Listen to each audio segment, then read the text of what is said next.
Okay, here we are at the next step where we're going to turn the profile over. So remember, we put everything, including the kitchen sink, on here for weight to while this glued down and in place. So that should be, I've let this sit for several days. So what we're going to do now, I am going to flip this soil over and we will see what it looks like when we get it over, then I'll remember what soil it is.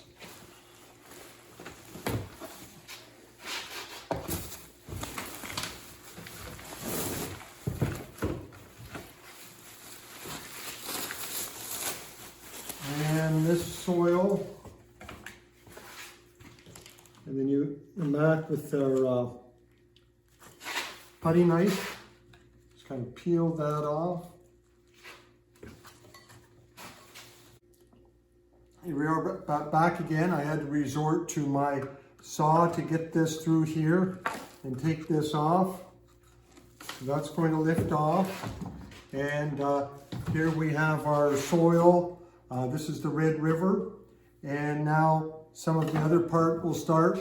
I'm going to move on to the others, but this is where we start now, picking away at this and preparing this face to show the natural structure here.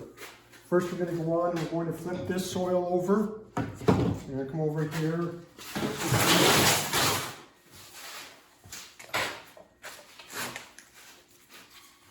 Okay.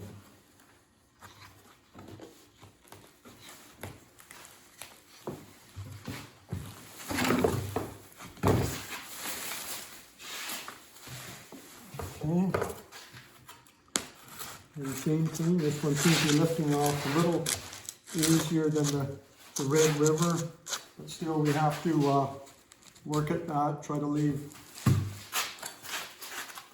separate that. Because we did permeate that pretty good with glue, there will be some glue holding this onto the board.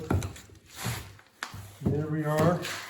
So this is the Deswood soil, top and bottom. And then we'll go over and check out the Mississippi here.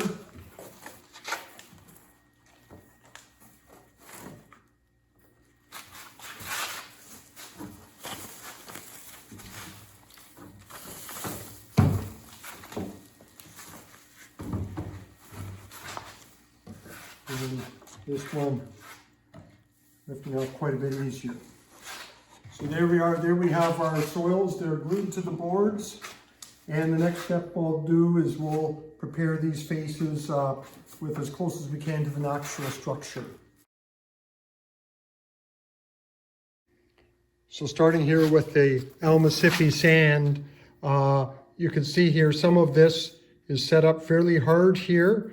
So I have to pick away. About what you'd like is about 1 inch to 1.5 inches of soil on that board. So you can pick away here. I'm using, what's the best thing to use is one of those dental tools. So I seem to have misplaced mine. So I'm just using a metal rod here with a pick on the end, or you can use some of these knives or your old scout knife and just kind of carve some of this down. With the sandy soil, we're not so worried about structure other than in the top here in the root zone. There's not a lot of soil structure to show. So basically you can work away at this and pull this down to where there's about 1 inch or 2 of soil. The further you go, the harder that'll get because the glue has penetrated. And the next steps will be is adding glue to this once we get the face and putting at least 2 soakings of glue on that so that this is hard also. You can see down here, I've chipped some of this away. So that's coming off of there. This is pretty soft, but that there has been permeated with the glue. So over here's a nice Crotavina. So we'll work away at that. Just work away at that again, leaving about somewhere between 1 inch or 2 inches of soil on top of the board. Okay, here we are with the Mississippi. I've carved it down a little bit here. As I said, there's not a lot of structure except at the surface, and so I like to leave, you can see some roots. They're always nice to leave in your profile if you can expose and leave some of those. There's not a lot of structure, but there are neat things. It's neat to leave the crotovena or the organic matter there. And then it's also nice to leave some of these iron models down here that show the poorly drained nature of the soil, another one of the characteristics. So some pointers you'll find out that sometimes these are either quite soft or quite hard along the side, depending how much glue got down there. Off, you can just kind of shave them down. If you end up with some really hard areas, you can gently knock away at them. Try not to lodge things against the sides. Sometimes I even have to take some pliers and work away at those in order to take out any of those, and then just try to shave them down so that it's somewhat smooth or tapered towards the sides. Do too much of that down in this corner. I didn't have as much glue there, and it's starting to lose a bit of that. I can still fix that up, or will fix that up with glue later, but I don't want to take any more from there right now. The other thing you want to do is kind of clean this up, see where you are. So move the soil away, and I like to use the vacuum.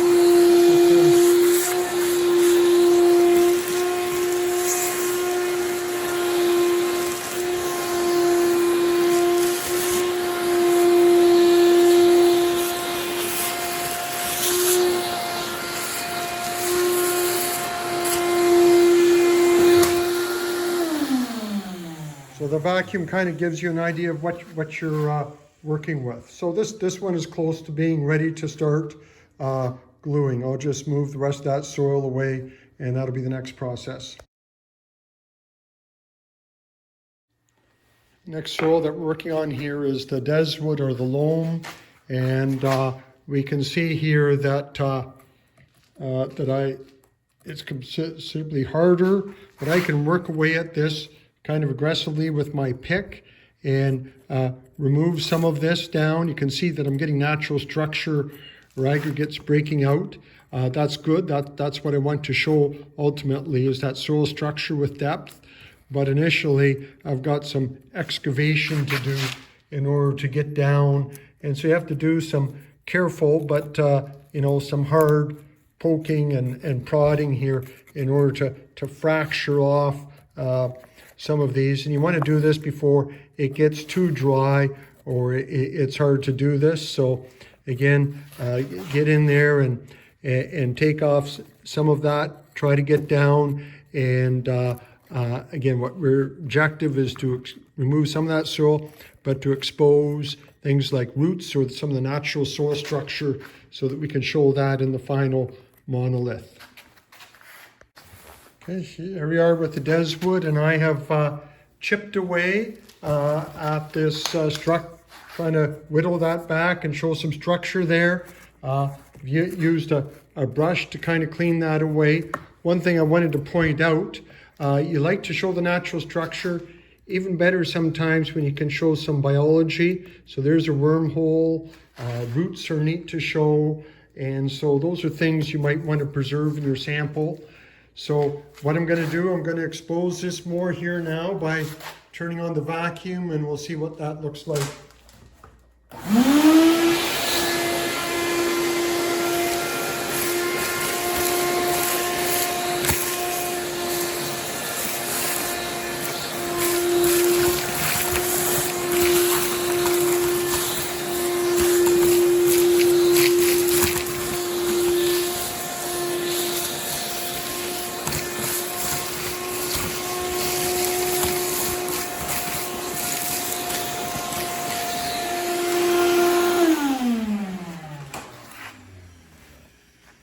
So you can see that, we've got some more of the natural structure there. It's great that we've got roots in here, but you can also see where I've chipped. I've left these obviously man-made marks, and so you try to chip underneath those so that we actually have natural structure, not artifacts of my tools here. Here I've actually done quite a bit of carving up.